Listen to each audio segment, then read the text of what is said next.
আসসালামু আলাইকুম রহমতুল্লাহি ওয়া বারাকাতুহু।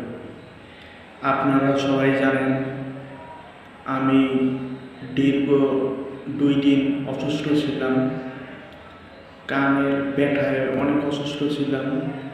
আজকে মাগরিবের পর অপারেশন করতে গেছিলাম। আলহামদুলিল্লাহ এইমাত্র বাসায় ফিরে আসলাম।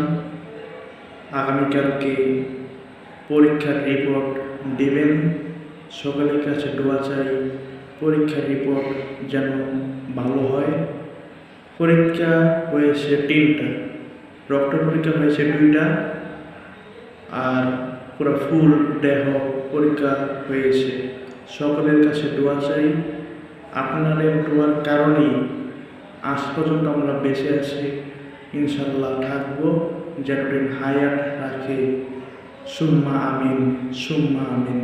আপনাদের জন্য আমি দোয়া করি, আপনারাও আমার জন্য দোয়া করবেন। আসসালামু আলাইকুম।